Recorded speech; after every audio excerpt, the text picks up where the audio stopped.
little bottles. Everybody, I'm Don Landis. I'm an alcoholic. I want to thank Mark for that somewhat adequate introduction. So much emotion. Where do I go from here?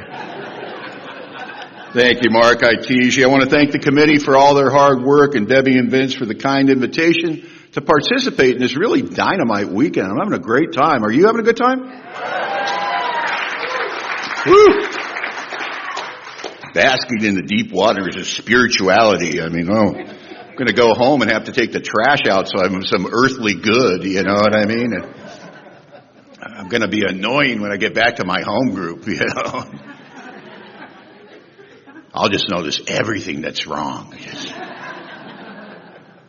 want to thank the other speakers. Boy, it's been a remarkable 2 talks last night and 4 talks today. And I get to do a little bit of this. You know, I'm fortunate in that. It's an honor and privilege. And I'll tell you, you'd have to look far and wide, high and low, to find 6 talks that you've already heard this weekend of the caliber of AA talks that we've heard this weekend. They've been phenomenal. So thank you so much.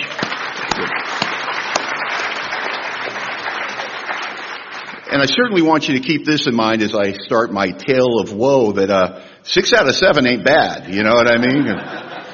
I can basically suck and you got nothing to complain about, you know.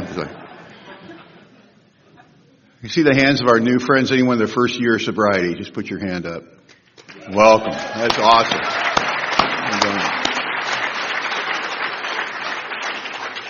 Anyone in their first 90 days? That would be really amazing.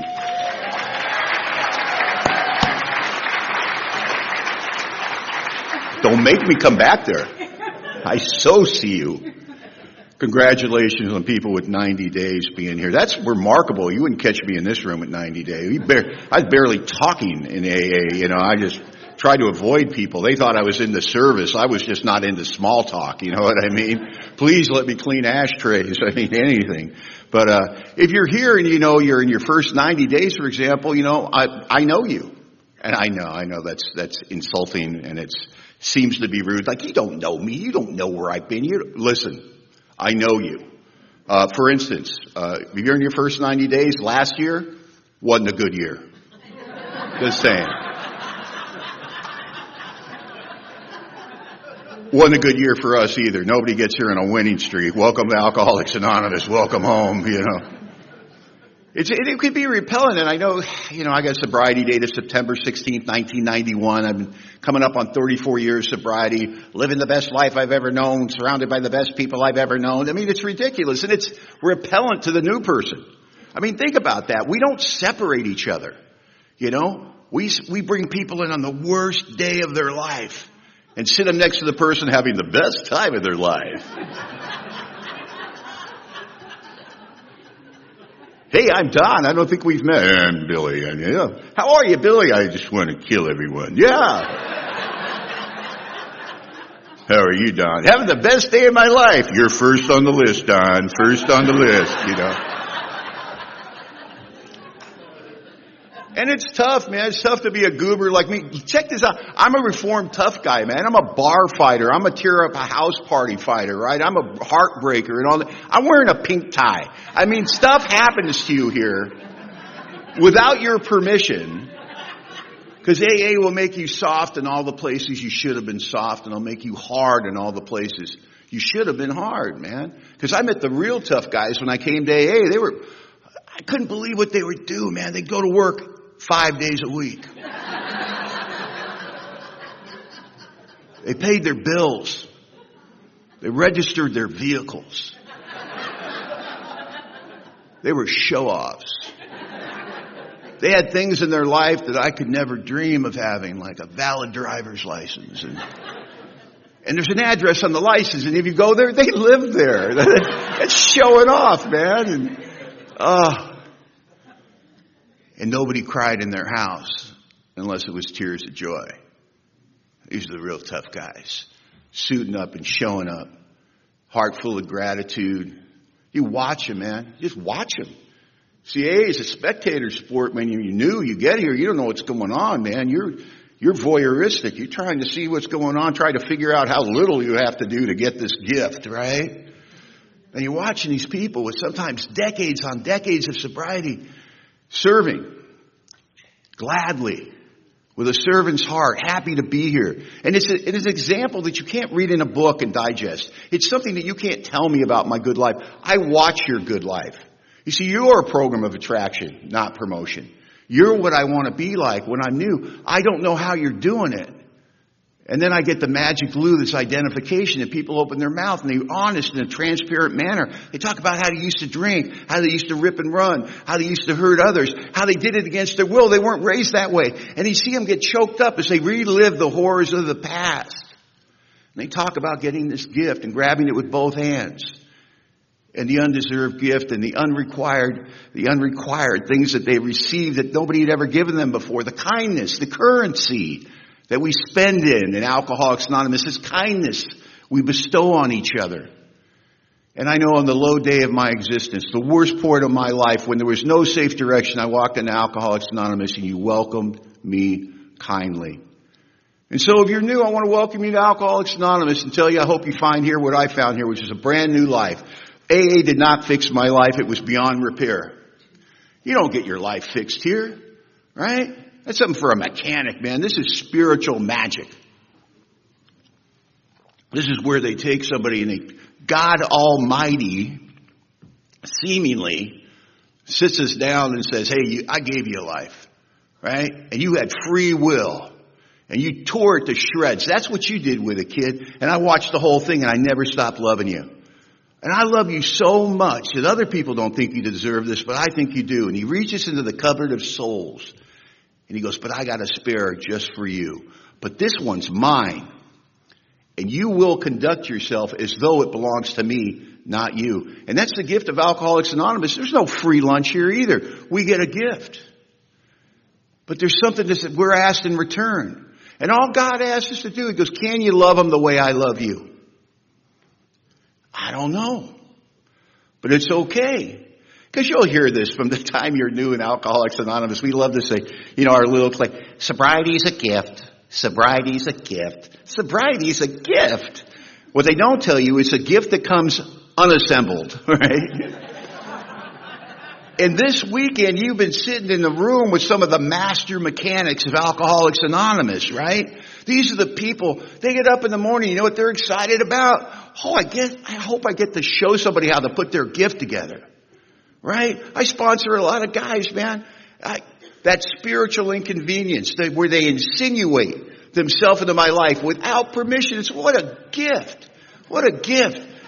Grinding out there in the world, slaying dragons, trying to make a living, thinking about me, like a horrible radio station, K-Don, playing all your Don favorites all the time. And then the phone rings, and I'm like, not this guy. He's having a feeling, I know it. And I answer the phone, what's up, buddy? And he's having a feeling. And we talk for 10 or 15 minutes about his feeling. And we talk about Alcoholics Anonymous, spiritual tools we're supposed to use. And I'm trying to help him put his gift together. And we get off the phone. I don't know if I helped him, but I felt good. I can't remember what the big deal was. I'm not so important anymore. I got a little closer to what the old timers used to call right-sized. I get to step out easy. And it happens in Alcoholics Anonymous. We do that for each other, man. There's no hierarchy in Alcoholics Anonymous. We mark time to let people know it's possible. Doesn't mean we're better. I'm not more sober. I'm not by and large, I enjoy the sound of my voice more than most people. But other than that, we're all the same. We're helping each other. My first sponsor taught me that. I had a resentment against another member in Alcoholics Anonymous. He looked at me and he said, hey, man, be careful. I said, why? He goes, you don't know who's going to save your life around here. And boy, hasn't that been true. How many times is the person that carried the water to you when you were dying of thirst, you would have never thought it'd be that person. You don't get to pick. God runs AA, not the alcoholics. Man, if you don't think God runs AA, look around. Look at the people sitting left and right of you. We couldn't do this. There's got to be something more powerful than human around here. We're people that normally wouldn't mix.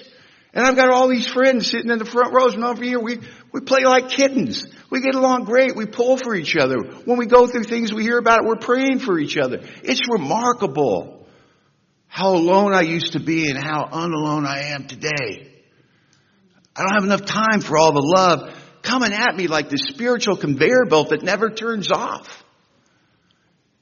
And sometimes we think of it as being inconvenienced or being overwhelmed. And we say things, I'm embarrassed. I know I've said, I got a lot on my plate. And I don't want to miss the party, man. So thank you for inviting me. Thank you for letting me be here. It's just wonderful.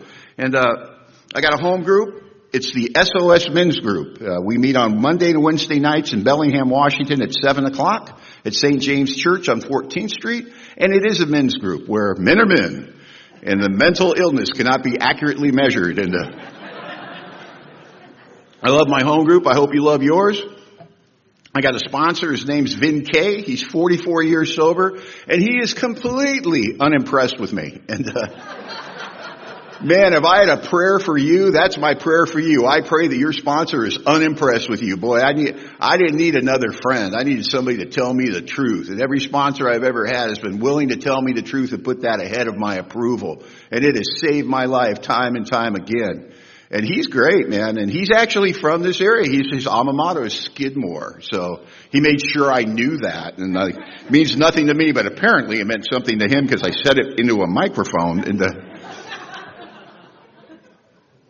Yeah, and you know what's funny is he probably had never listened to one of my talks, but he'd listen to that little part. And, oh, my goodness. I got drunk for the first time when I was 17 years old, and it was awesome. You need to know that. Man, did I like drinking. It was, sometimes you hear people talk, and it just sounds like they were getting the cover ripped off it from day one. Not me.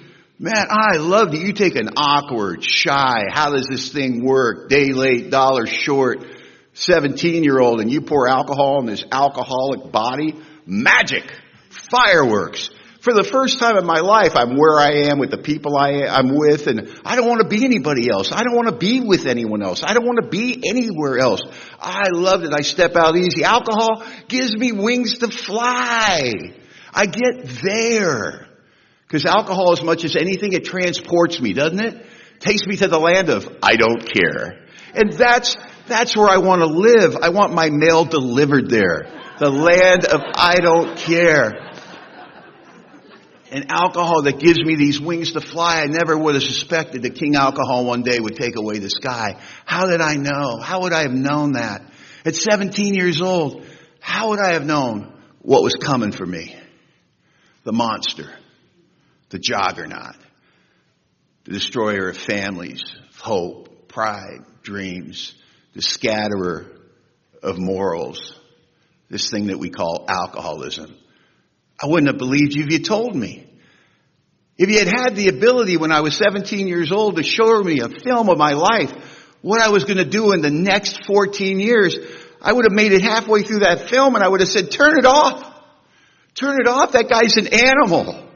That can't be me. And if you told me I did it for 14 years, I would have said, no idiot would have stayed on the ride that long.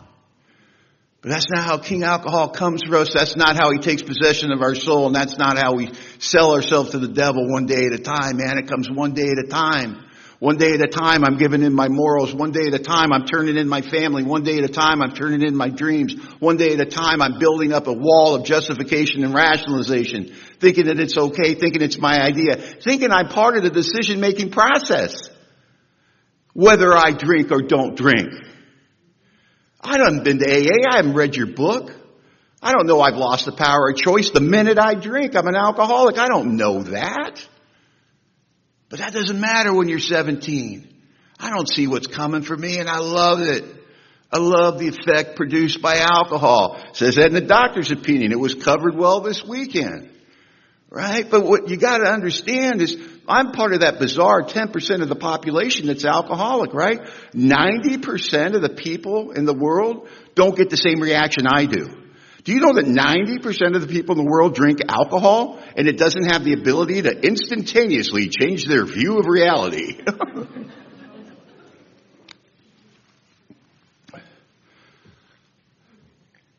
I'm not a heavy drinker. I've known heavy drinkers given a sufficient reason. Heavy drinker can quit drinking, right? You know, Heavy drinker shows up in court in front of the judge. The judge goes, you again? He goes, I know, Judge. He goes, listen, I'm tired of your shenanigans. I see you again, you're doing a year flat. We're not talking, no conversation, you're doing a year. Heavy drinker goes, man, I don't want to go to jail. Actually stops drinking and driving. Same situation, alcoholic hears that thing. You know what he thinks? I wonder what jail's going to be like. Because he knows he's going, man. He knows he's going. And what's the difference? And this is where we get confusing. I get confusing to society, to my family, to my girlfriend, to my employer. I get confusing because it looks like what? I don't care. If he cared, he wouldn't be drinking with all the trouble he's in. They don't understand the difference. I have the same emotional reaction to consequence that a heavy drinker has. You put consequence in front of me, I'm like, I don't want to lose my job, lose my wife, lose my kids, lose my life, I have the same emotional reaction to consequence. Here's the difference. Heavy drinker has the power to do something about it. The alcoholic doesn't. I'm powerless. And I don't know it. I don't know I'm powerless. So I'm taking on something that's devastating. The biggest killer in the history of the world since they squeezed the grape, this thing called alcoholism. It's killing them out on the streets tonight, and I'm taking it on misinformed. I'm drinking in ignorance. I'm an alcoholic pouring it down my throat, and I don't understand the trouble I'm in. I'm bringing a knife to a gunfight. I'm overmatched from the beginning. But at 17, who cares? Because it's the fun part of drinking. Harold talked about it, 3 basic parts of drinking no trouble, drinking with trouble, drinking all trouble, right? I'm in the drinking no trouble part. You couldn't have sold me on the idea it was going to turn. You know what happens? One day you get a knock on the door. And you go, who's there? They go, trouble. And like idiots, you open the door. How bad could it be? It's bad. You learn to stop saying, well, it can't get any worse than this. Because it does. And trouble, man, when trouble enters my life, I start breaking the hearts of the people that love me. Because guess who sees the trouble enter also? Mommy, right? The girlfriend, the employer, your friends. These people who used to look up to me, they see the trouble come into my life. And they think I don't see it. They don't understand. I'm powerless. I don't understand. I'm powerless. I can't do anything about the trouble. I'm having that emotional reaction. I say the right things. But my alcoholism seems to keep pace with the consequences of the actions I take when I drink. It gave me the 2 best friends that drinking drunks ever had. You've had them in your life. Justification and rationalization. We've heard a lot about that tonight. And what does that sound like, right? I got to be able to go to jail. And upon my release, to face the people that love me the most, my family. I got to be able to look them in the eye with a smile on my face and go, well, everybody goes to jail once in a while. No, they don't. No, they don't. Man, I occasionally ask people that when I was newly sober. You get to know somebody on the job site. What kind of music do you like? What do you do for fun? You ever been to jail? Don't do it. Freaks people out. No, I haven't been to jail. Why would you ask me that? Have you been to jail? No, not me, What does Silkworth say in the doctor's opinion, right? Our alcoholic life seems the only normal one. Through a repetitious failure of my human resources, I will arrive at a station in life that can only be described as unacceptable. It's unacceptable how I lived. It's a wasted life. I'm hurting everybody that cares about me. But yet somehow I'm accepting it, what? One day at a time. My alcoholic life seems the only normal life. At the end of my drinking, if you took a normal, healthy, mature person and put them in my life for 4 hours, they'd go running down the street in terror.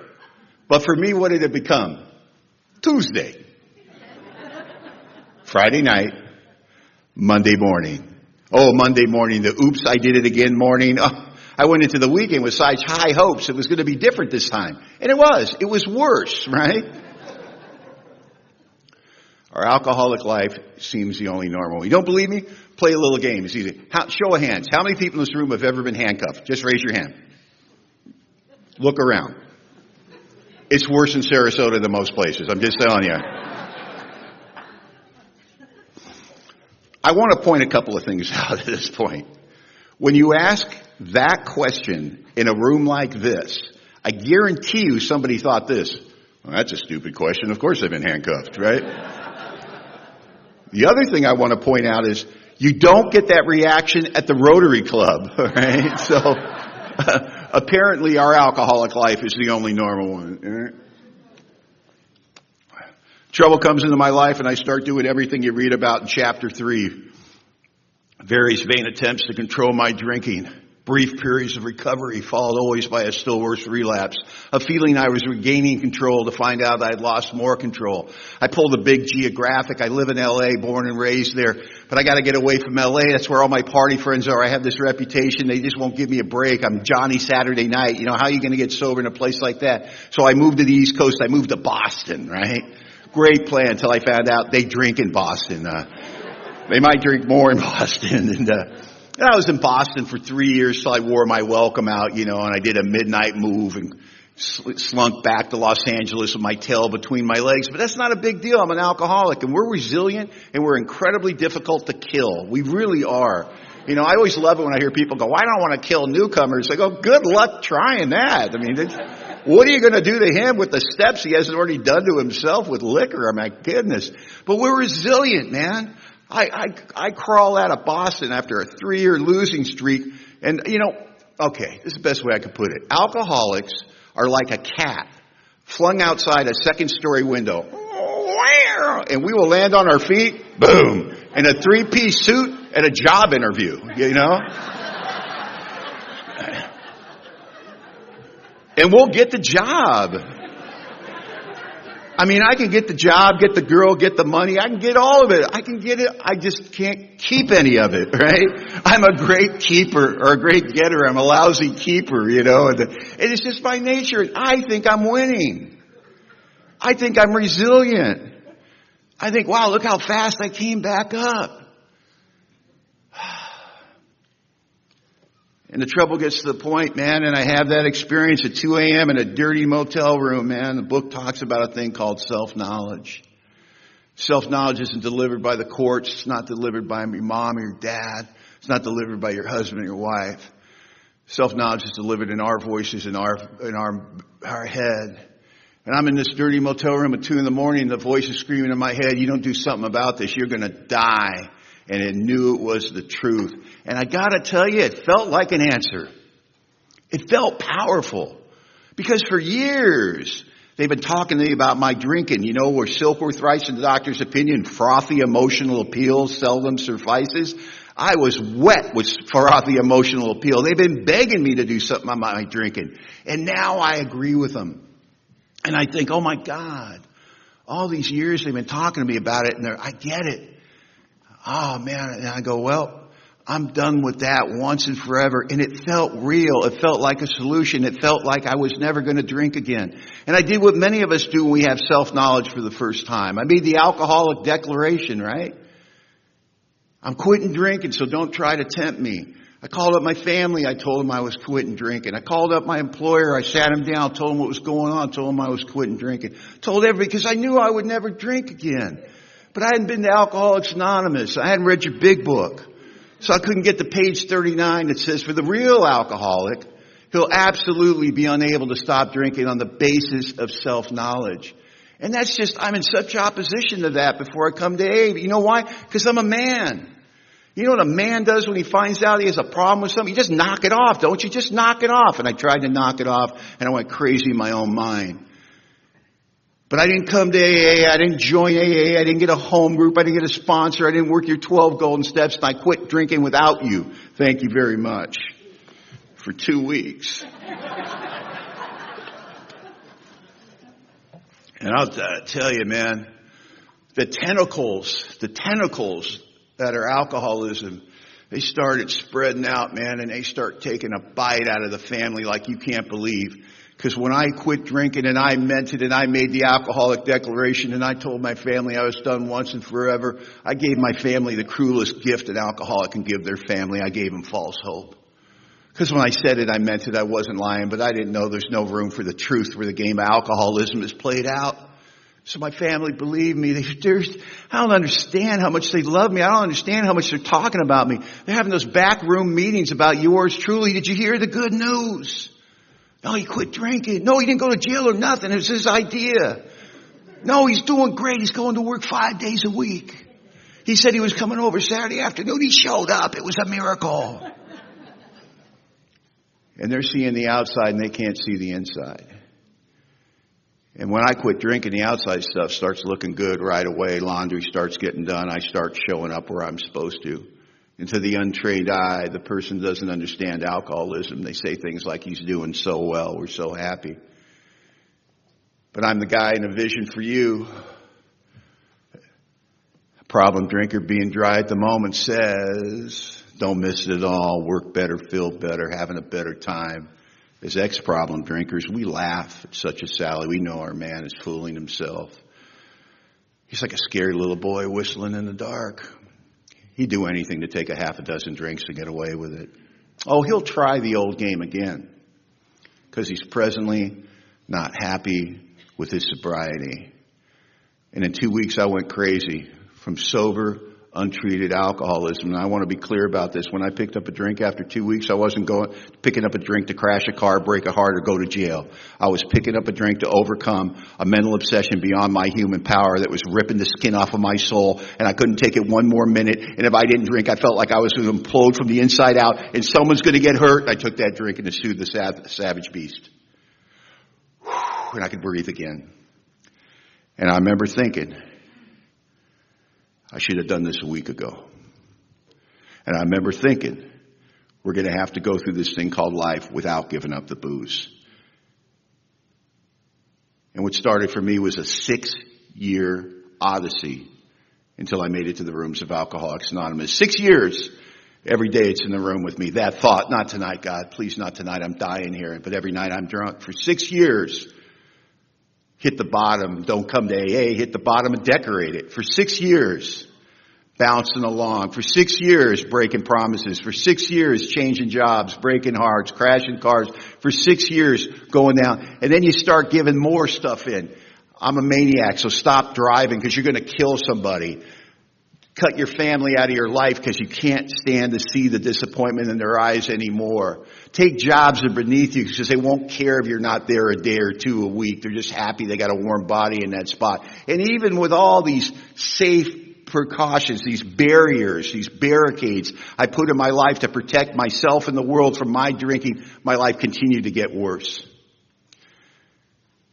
And I lost a really good job, and I ended up playing the victim card, and I called my sister in Simi Valley, California, and I said, Pat, they threw me away after all I did for them. And I ended up at 31 years old living at my sister's house in Simi Valley, California. And when I was 17 years old, I was our graduating class athlete in high school. I had a 3.7 GPA. I had 40 scholarship offers to go play basketball. I was supposed to be somebody. I have an older sister and a younger sister, and I was their hero. I had a mother who raised 3 kids on her own, and when that man deserted her, I became the man of the house. And from 14 years old on, I took full-time man jobs, driving forklift jobs in the summer, gave my mom every paycheck. She was so proud of her son. And all those things are in the rear view mirror. And they wonder what happened to their golden boy. And I don't have an answer for you. And my sister says, you can come stay at my house, but if you drink, you're out of my house. And I said, Pat, I won't drink, I promise, because I love my sister. But I didn't understand there's no room for the truth where the game alcoholism was played out, and I drank every day in that house for 6 months. And if you don't know how you do that when they're watching you, maybe you're not a sneaky rat like I am. I got no problem drinking around your schedule. I'm unemployed. What time do you go to work in the morning? 7 a.m., bars open. This is the end of my drinking. This isn't kid myself, I'm better looking, or have the courage to ask the pretty girl to dance drinking. This is oblivion drinking. This is light switch drinking. This is let's get the whiskey on board hard enough and fast enough to shut off our head so we can go into a blackout, to come to in the room we're mooching off of our family, to face the hideous 4 horsemen. Terror, frustration, bewilderment, despair. They sit on the end of the bed, and then they talk to me in my voice. They make statements. They ask questions. Who are you going to hurt today, Don? Who are you going to rip off today? Boy, you've taken every good thing that's ever come your way. You've torn it to shreds. And now you're ripping your family off. How's it going to end for a guy like you? And I surrendered. It's not the surrender we ask our new friends to make when they come to Alcoholics Anonymous. It's a surrender Bill Wilson made after his 3rd trip to Towns Hospital. And he drank again, knowing that self-knowledge was the answer, knowing he'd never drink again. And he found himself drunk, embarrassed, hopeless, staring into the medicine cabinet, cursing himself for being a coward because he knew there was poison in there and he couldn't take it. And he thought to himself on that hangover morning, the will to do battle was not there. I remember when I stopped fighting. I remember when I said, I just can't fight it anymore. It's worse when I try to control it. I wonder how I'm going to die. I borrowed a family member's car to cash an unemployment check, and I do what I do. I disappeared for 3 or 4 days and broke their heart again. I walk into a house that's now been devastated by the disease of alcoholism, and they are pissed and they want me to go. And my sister's so angry. And I don't understand alcoholism any more than she did. So I can't warn her. I can't warn her to what's really going on. If I knew what alcoholism was, I could have told her the truth. I could have said, oh, you think this is the bad part? You think this is the tough part? That I stole your car? That's not the bad part. You want to know the bad part? I'm going to do it again. I'm going to look at you in the eye with tears going down my face. I'm going to tell you how much I love you. I'm going to tell you how sorry I am. And you're going to believe me. You know why you're going to believe me? Because it's the truth. Do you think I wanted my life to turn out this way? Don't you understand? I have a front row seat for the destruction of my life. But I don't understand alcoholism. So all I have to offer to my sister is, I'm sorry.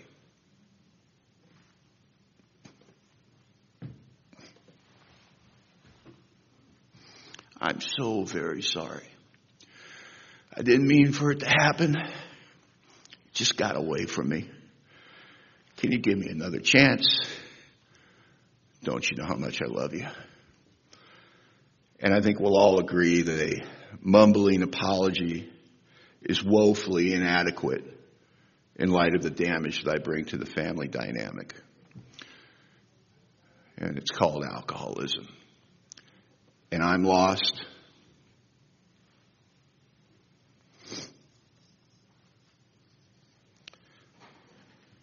And my family's lost. And there's no safe direction. And there's not going to be a happy ending. And the Calvary ain't coming. And we call it alcoholism. And as Bill Wilson wrote in his story, how interesting, how dark it is before the dawn. How was I to know what was going to happen to me a short 24 hours later? I begged my sister for another chance, and at the end of my speech, I said, I'll go to AA and everything. And to this moment, I don't know why I said that. I was not thinking about you the day before I got here. Is it odd or is it God? But my sister did not believe I was going to go to Alcoholics Anonymous. She drove me to AA and picked me up from AA the first week I was with you. You know how that makes you feel when you look the way I look? You get in your older sister's compact car at the end of an evening of Alcoholics Anonymous. She's driving you back to her house, her 31-year-old loser brother. So, Donald, what'd you learn in AA tonight? And it's not a good look. And I walked into a place called the Simi Valley Alano Club in Simi Valley, California. I don't remember my first night in AA, but I remember my second night because I hit the lottery. There's no doubt about that. And you got to understand, my second night in AA, I do not look the way I look tonight, right? I had hair down the middle of my back, and it's filthy because I don't shower. I'm wearing my sunglasses at night. I've lost the ability to speak the King's English. I communicate in a series of hand gestures, grunts, and clicks. And I'm dying from alcoholism in the middle of an AA clubhouse. And the book says my disease resides mainly in my mind, and my mind started to talk to me. And it said, look at them, Don, look at them. They're clean and they're happy and they don't want you here. That's why they're not talking to you. Why do you do this to us, Don? Oh, you're going to quit drinking? What's this, the 100th time? Oh, it's going to be different because it's AA. You know you're going to drink. We know you're going to drink. And you put us through all this pain. You stay sober for a week or 2 weeks, and then you pick up again. We know it's going to happen. Why don't we bypass the pain scooter and get out of here and get a drink? And every molecule in my body is screaming for a drink of alcohol. And I'm going to leave AA on my second night, and I'm going to go get drunk, and it's going to cost me everything. It's going to cost me my place of residence, the love of the last relative to have anything to do with me, and more than likely it's going to cost me my life. Small price to pay. If you can make the madness in my head stop for a couple hours. And how do I know that? I've always been willing to pay that price. And I caught a break. Because over in the corner that night were two good members of Alcoholics Anonymous named Lou and Mark. And it's the most important moment of my life. Whether I live or die is about to be decided in the next few minutes. But for Lou and Mark, it was Tuesday, right? And these two good men were where they were every Tuesday night. Hanging out in the clubhouse between the 6 o'clock and the 8 o'clock meeting. They drank that bad AA coffee and they told those good AA war stories. And more importantly, they had their eyes trained on the room and they had their eyes trained on the door, and they were looking for men to 12-step. And the way they tell the story is they saw me. And Lou looked at Mark and went, whoa. And Mark looked at Lou and went, uh-huh. And they took what I think is the most important action we'll ever have the honor and privilege of taking in AA. These two good men walked 30 feet across an AA clubhouse to cordially welcome a man to Alcoholics Anonymous who was dying from the disease of alcoholism. And they did it in the kind, unassuming way we're taught to do it. Hi, I'm Lou. This is Mark. We don't think we've met you. Why don't you come sit with us? I'm here to offer that stuff saves lives. And why do I think it's so important? Might have been 30 feet for Lou and Mark. For me, it's 1,000,000 miles. Do you know what I've done, who I've hurt? Do you understand I can't get my eyes off of my shoes? You expect me to shake hands, ask for numbers, ask for help? If you're asking for any of that, man, I hope you packed a lunch because I don't have it in me. My scorecard reads 0. My tank's on empty. And these guys understood the terms of engagement for recovery from alcoholism. They would have to carry the message to the alcoholic that still suffers. And I sat down with Mark, and Lou continued to stand. He clapped me right in the middle of the back. He said, Don, this is Mark. He'll be your sponsor. And he walked away. And they assigned me my first sponsor in Alcoholics Anonymous. Now I know you don't have to talk to me, but I know that's not done in AA. I get it. And I don't know why. I really don't know why. I mean, think about it. We're going to let the sickest person in the room pick the captain of the ship. It just doesn't make any sense. I mean, I wouldn't have known good recovery if it fell out of the sky and hit me, right? Because I'd have never picked the weenie boy they assigned to me. He's everything I'm not, right? Sleight of frame, quiet voice, bald of head, wire rim glasses, and ooh, he loves God, right? I mean, that memo that people, well, I don't talk to new people about God till they get their feet underneath them. He didn't get that, man, because he was talking to me about what God did for him, what God did for her, what God's going to do for me, and he's expecting a miracle. First time he met me, he was not hiding the solution. He was shouting the good news. He was a man with a real answer. He was giving it away that night. And what else do we say to newcomers about getting a sponsor? Isn't this nuts? What do we say to them? Find somebody that has what you want. Huh. I wonder what I want my second night in recovery. I don't know, maybe a pharmaceutical rep with a spare car, It's a beginning. Man, this guy sat down with me. He got a meeting directory, and without my permission, I might add, he started circling meetings in the meeting directory that I'd be attending in Alcoholics Anonymous. And I knew that because he said, these are the meetings you'll be attending in Alcoholics Anonymous. And he did it so matter of fact, I thought they did it with everybody. I didn't know I was getting top shelf service. I didn't know I was getting AA undiluted. I didn't have anything to compare it to. Right? My sister dropped me off. I didn't want to get a bad report. If they come in and talk to her, she's got to have a good report. So I don't think I'm doing any of this stuff, but I know how to play along. Yeah, you bet. I'll be there. Okay. And he's circling, and he's talking about AA, and he's telling me his story. And he's asking me questions about myself, trying to get to know me. At one point he goes, are you working? I said, no, I'm currently unemployed. And he, more circling. And he also said something really weird when he found out I was unemployed. He said the strangest thing. He said, oh, that's great. That's a strange reaction to somebody's financial insecurity, But I know the day what he was thinking. Oh, no big job to save. Nothing between him and recovery. Maybe he's had enough. Maybe he's got a shot. And then he said, we finished up, and my sister was waiting to pick me up, and then he insulted me, because if you're going to sponsor new people, get off on the right foot. Try to insult them as soon as possible. Listen, you cannot not insult a new person. We're so sensitive when we get here, How you doing tonight? Well, it's kind of a personal question, don't you think? I mean, so sensitive. He says this to me, he goes, do you think you can go home tonight and not drink? I'm coming up on 48 hours of sobriety. That's just rude. You know what I mean? And so I kind of snapped at him. I said, buddy, any idiot can go a day without drinking. And he lit up like Christmas. He goes, oh, you're going to be perfect for our program.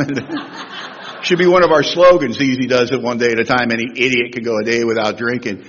And it began, man. This guy took me under his wing, and he took me through all three sides of the triangle, unity, service, and recovery, simultaneously, and never told me he was doing it. Never heavy-handed. Shoulder to shoulder. He used the ancient spiritual principle of the invitation to bring another man into the center of the flock in Alcoholics Anonymous.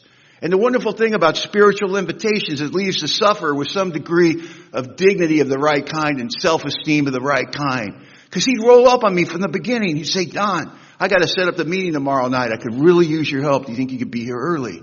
And at the low point of my existence, where I feel invisible to the world, where I'm haunted at night, I can't sleep with the guilt, shame, and remorse of a poorly lived life, somebody saw me and said they wanted my help. And I said, yeah, anything for you, man. I'd show up early. We'd set up some little podunk meeting. At the end, he'd shake my hand and look me in the eye and go, thanks, man. I couldn't have done it without you.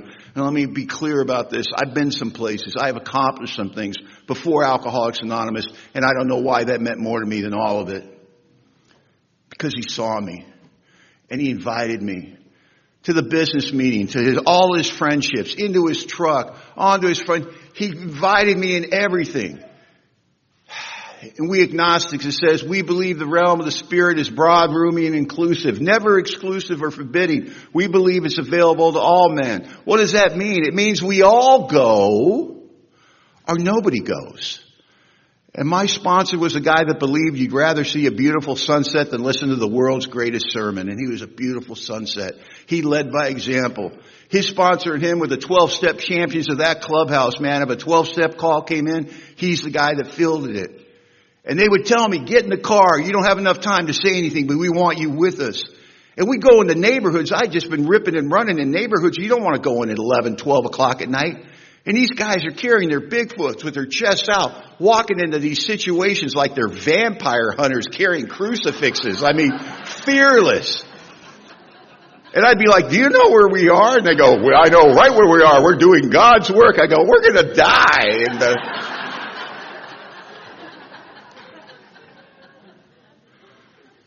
And you show up at the place, man, and you could see the alcoholism lit by the street light before you get to the front door. The lawn's not mowed. The plants are dying. There's a broken vehicle in the front yard. It needs paint. Just what you see. You knock on the door and they open. The room's always dark. There's always light in the back, but never in the entryway. And there's a woman there. And her hair's a mess and her robe's folded up. Maybe she's holding a kid, or maybe there's a kid grabbing her leg. And they always say the same thing. They always say the same thing. He's back there. We're always back there. And I watch these two good men walk into the back of a house, and you can feel the disease pulsing on the walls. And there he is. And I'm looking at myself 60 days earlier. And I'm watching the disease squeezing the life out of somebody. I'm watching somebody who can't get their eyes off of their shoes. I'm watching somebody with tears running down their face talking about, I didn't want my life to turn out this way. And I watched the kindness and attentiveness that my sponsor and his sponsor would bestow on this wretch of a human being. They'd sit there and they'd pat his leg and they'd say, listen, man, there's a way out. Let me tell you what I used to be like. And I watched the hand of God work through these two good men. I watched it reach into the abyss. I watched it grab another suffering alcoholic. I watched people come into AA and I watched them get sober, and it blew my hair back. Because I can't see my own recovery, but I saw that. I saw God working through these men in Alcoholics Anonymous, and I saw men that had no right to get sober. I watched them get sober. I saw the lights come on in their eyes. I saw them start to walk upright again, and I wanted more of it. Been looking for something noble my whole life.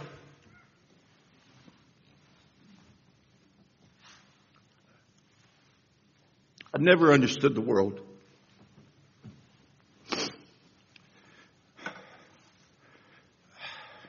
I've always been too sensitive for the world that we live in. Couldn't understand the way people treated each other. And I became part of the problem. If you can't beat them, join them.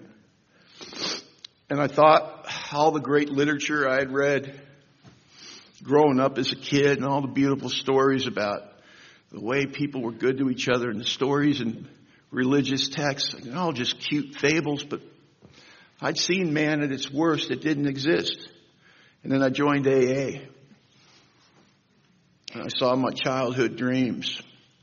I saw something noble. I saw something bigger than me. I saw something precious. And you invited me to have a front row seat in it. I don't know what could be more important than what we do here. You know, Billy gave a great history talk last night. Billy says something I've always loved. He says, we're AA. We're in the saving lives business. It's so simple, but it encompasses so much. And I joined the team, man, when I was doing 12-step work with my sponsor and his sponsor. That's what set the hook. And I went through the steps and I had the desired effect, right? I had a spiritual awakening, right? A spiritual awakening. You know, it's really tough with new people. It's like they look at all the work and they go, what do I get? And they go, yeah, spiritual awakening. And? No, that's it. How was I to know the most valuable thing I have in my life today is a spiritual awakening? How was I to know that? I would have never suspected. I'm crying like a baby.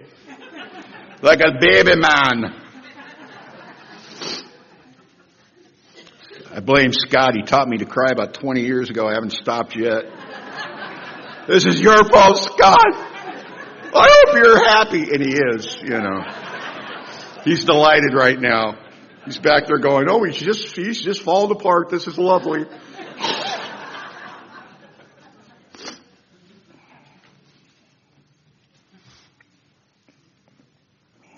I get the honor and privilege of talking about the 12th step tomorrow, and it's really hard for me not to, tip my toes in those waters because it's such a big part of what we do. Most of my lessons have been through thinking I was helping somebody else and finding out that I was really helping myself, so much of it. But I've stayed in the middle of Alcoholics Anonymous. So I want you to know that I've had a really full life, right? I entered the workplace and I had horrible jobs early on, sobriety. My sponsor got me a job as a laborer on a framing crew. I'd never worked with my hands before. This is how bad I sucked. I had a nickname on the job site, the Bleeder, right? And, I did that stuff for about 3.5 years, about killed me. I was hopelessly in debt. I owed the IRS $80,000. I had warrants for my arrest in 2 counties. I hadn't worked in a year when I got here. And all that stuff, you find out, they tell you those aren't problems, they're situations. You only got one problem, that's your alcoholism. And it's funny, those things kind of take care of themselves with sponsored direction and being willing to say yes. You don't have to learn a lot around here when you're new, but you got to learn this. And it's got to be non-negotiable. If you're asked to do anything by your sponsor in Alcoholics Anonymous and you just say yes, and even when you're like, they've lost their mind, just say yes, watch your life change. But it's no big deal. We all come here with a lot of trouble. We're embarrassed when we get here. Oh, I made a mess of my life. Welcome to AA, right? No winners here. God, Bill Wilson with the First International, somebody had grabbed Bill and there's 30,000 people there. And they said, oh, Bill, must warm the cockles of your heart. 30,000 success stories. And Bill looked at him like he'd grown a second head. He goes, success stories? He goes, what you see there, my friend, are 30,000 failures of the game of life that have been given a new purpose. That's what we are. And we're proud of it. I'm not embarrassed about that. I'm just glad I found AA. My sponsor, he was great, man. He was a big book guy, man. Like, he carried his big book to every meeting he went to. And he knew, we're driven by 100 forms of fear, self-seeking, self-delusion, and self-pity. That stuff will kill us. So he wouldn't tolerate self-pity. He used humor. Like, if I felt bad about something, he'd crack a joke. He just thought it was hilarious. God, when he found out I owed the IRS 30 or 80 grand, he didn't tell me it was going to be okay. He didn't say, there, little alcoholic, you're home. He said, oh my God, that's a lot of money. He said, Don, you don't strike me as that bright. You might be broke forever. And then he goes, but you'll be sober. And he started laughing like it was so funny. But man, he took that little nugget of experience and he put it into service in AA. Because whatever you got, bring it here. We'll grab it. We'll turn it into gold. For somebody else, not you, but we'll turn it into gold.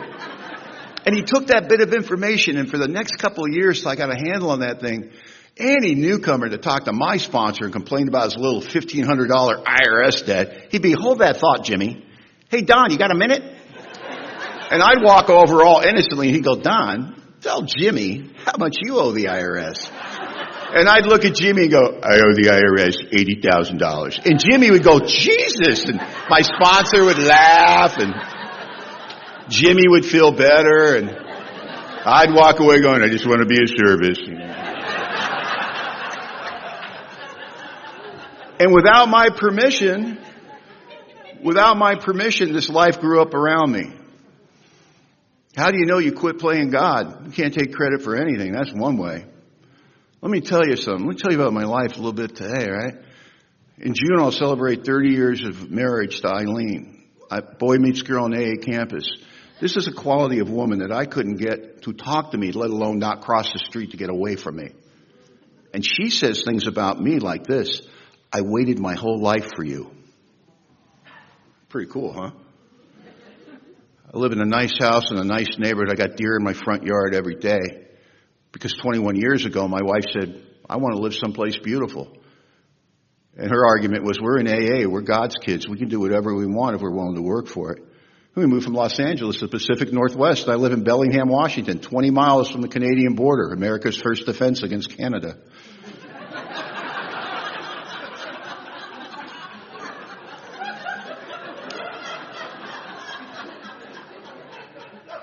I'm about to retire from a company I've worked for 20 years, and they respect me. They're begging me to stay on. Can you give us just a couple hours a week? We don't know how we'll do this without you. This is a place I was invited to not. There were so many jobs I was invited not to come back to before Alcoholics Anonymous. When did I become the guy that we don't know how we're going to do this without you? That's not me. That's AA. I sponsor a bunch of men that use words like thank you, I love you. Can't wait to see you. So much healing has gone on, and I can't take credit for all of it. I don't remember the day that I woke up and said, I hope I find the woman of my dreams today. I hope I find the career I always wanted today. I hope I find the financial security. None of it. Now, my problem, listen, my life has not been problem-free. My wife survived cancer a few years ago. I've had 2 heart attacks. We're getting old together. It's a race to the boneyard. You know what I mean? And we're having a very good time. Right? We used to talk about sexy things and what's on TV and this and that and try to get a slice, you know what I mean? And now we talk about how was your MRI and we play that old couples game, you get up in the morning, you see who's going to win, who slept worse, Oh my God. God, I want to say this before I forget. I was in meditation like 4 months ago, wasn't long. And I wasn't meditating specifically on this about God's will or God. I was just trying to empty my mind.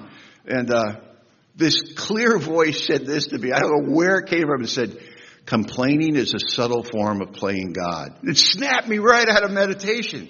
Complaining is a subtle form of playing God. And I have not stopped thinking about that for 3 or 4 months. And I am in so much trouble because I love to complain. Oh my goodness. If the newcomer version of me was to catch me on a bad day complaining about some of the things I have the audacity to complain about, he'd kick my butt. He'd go, don't you remember when you thought you killed your best friend? Don't you remember when nobody would return your call? Don't you remember when on and on and on. And the thing is, I forget. Why? Because I'm spoiled. I'm spoiled by the good life in Alcoholics Anonymous, and I don't want to be spoiled. I want to live in what they talk about in the long form of the 12th tradition, thankful contemplation of Him who presides over all of us. I want to spend more time thinking about how good God has been to me rather than what's wrong in my life.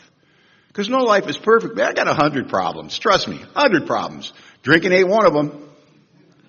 The one that was going to kill me, the one that was ripping the cover off my life and my family's life, right?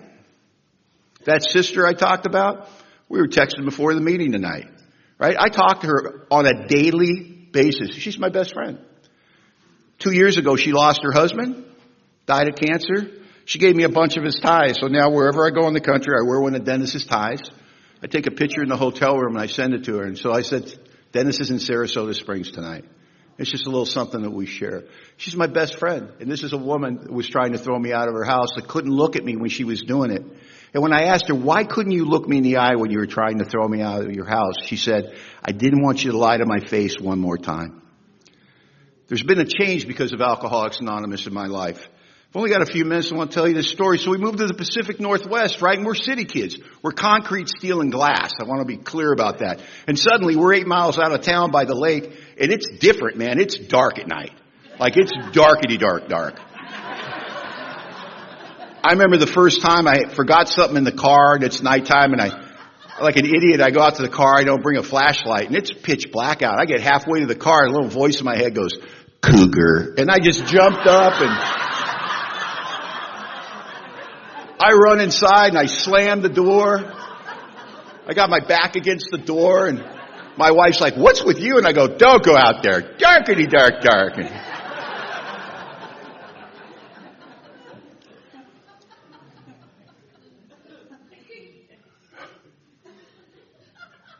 we got wildlife where we live. I've got deer in my yard every day, man. And I couldn't believe it because we're city kids, right?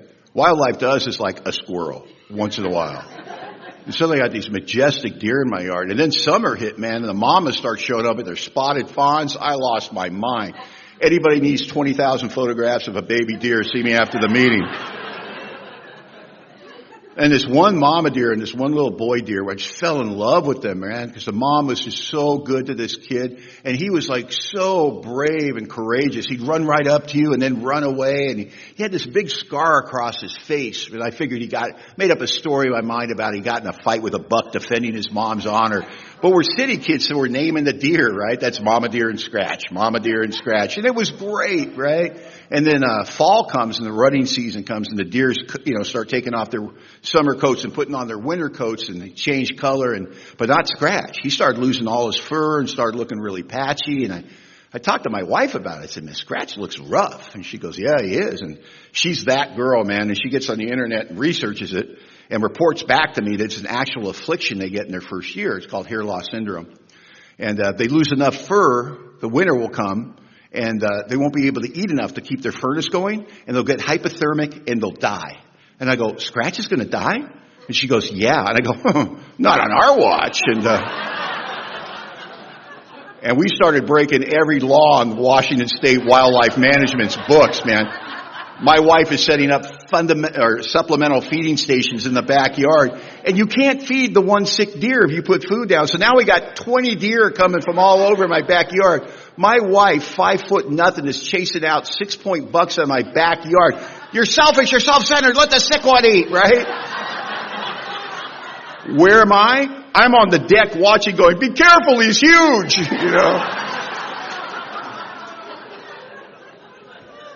And it's not working, right? It's not working. Oh my God, this poor little baby deer, he's losing more and more fur, and I'm obsessed with him, man. I go to work, I call my wife, I go, "You see Scratch today?" She go, "Yeah." I go, "How's he doing?" She goes, "He doesn't look good." And I shake my fist at God. I go, "You don't get this one, God, not this one." And now it's winter, man, and he's lost all the fur on his body, right? He's just got a 2-inch wide, 2-inch high swatch of fur that goes from the nape of his neck all the way to his butt. And he's rounded out like a beer cake because we've overfed him, right? So now he sits in my backyard, this newcomer, mohawk, fat, ugly deer just eating and pooping, and I'm obsessed with him. And spring comes, and Scratch doesn't die. And for the next, 4 or 5 summers, man, or falls, he'd come down from the high country with the other boys in rutting season, and he'd show up in my backyard. And now he's this magnificent buck, this full rack. And we knew it was him because of the scar on his face. He'd walk right up to my wife. She could feed him apples by hand. And I'd watch that, and I'd think to myself, what was it about that damn baby deer that made me lose my mind? And then it hit me. Oh, I'm that baby deer. I'm that guy in the Simi Valley Alano Club, dying from active alcohol, dying from sober, untreated alcoholism. And everybody else there was giving me a wide berth. And anybody that had a glancing familiarity with alcoholism would have taken one look at me and said, "You see that guy? See the guy over there? He's going to die." And 2 good members of AA saw the same thing. They said, "Not on our watch." And they did what we do, and they gave me that spiritual first aid, and they grabbed me, and they pulled me into the boat. They invited me to the table. They made a place for me in Alcoholics Anonymous. And I'm telling you, I know this as much as I'm standing here tonight. We're having a great weekend. It's a celebration of sobriety. But they're out there in the streets, and they are dying. And I know something, and you know something that they don't know yet. They're coming to Alcoholics Anonymous. Isn't that funny? We know it before they do. Why do I know that we know it? That's why we have the meetings. We set the banquet every night. We don't know if they're coming that night, but we know they're coming eventually. And so we stand the post. And we stand on the ready. Maybe tonight's the night. Maybe tonight's the night somebody's life changes. What could be more important than that? I've never seen a damn episode of American Idol. I think I'm going to be okay. What could be more important than participating in the resurrection of another human being? They're coming to Alcoholics Anonymous, and they're coming looking for us. And the question we have to ask ourselves, the good men and women of Alcoholics Anonymous, is when our new friends arrive, right? Where will we be? And more importantly, how will we be? I mean, am I going to be like Lou and Mark with my heart and mind attuned to the welfare of others, scanning the room, looking for men to 12-step? Or am I in the corner with my buddies talking about fantasy football, my latest trip, what I'm going to do that weekend? Did you see that show on Netflix? All that crap that has no business crossing the threshold of a meeting of Alcoholics Anonymous. But I got to be honest with you, I'm not spiritually fit sometimes when I show up in AA. I got the world hanging all over me. And I'll tell you what I do, man. When I get to AA, I turn off the truck and I never get out. And I say the same prayer every time I come to AA. I say, God, I'm at a meeting of Alcoholics Anonymous. I got the world hanging all over me. I know that because I'm thinking about what I'm going to eat for dinner. I'm thinking about what I'm going to watch on TV later. I'm thinking about what I got on my plate at work. I got no business walking into that meeting. I said, give me eyes to see. Give me a heart to feel. Let me remember what it was like to be new in Alcoholics Anonymous. And I close my eyes and I meditate for maybe 45 seconds. And I remember what I'd look like, what I felt like, how I was so scared when I got here, when it was touch and go. It was seconds and inches. Every night in Alcoholics Anonymous, God, I hope somebody says something I can use. People would remember my name. It would mean the world to me. People would go, kid, you're back. How much time you got? It would mean the world to me. And when I can see that guy and the love that was bestowed on me, now I can get out of the truck. And now I'll shake hands with everybody in the parking lot before I go in. And I'll shake hands with everybody in the meeting before I take my seat and get a cup of coffee. And now I'm ready to attend a meeting of Alcoholics Anonymous. And I remember to respect my link in the chain, which is this and nothing less. We're AA. We're in the saving lives business. They're coming here. They're looking for us. I hope we're ready. Thanks for listening.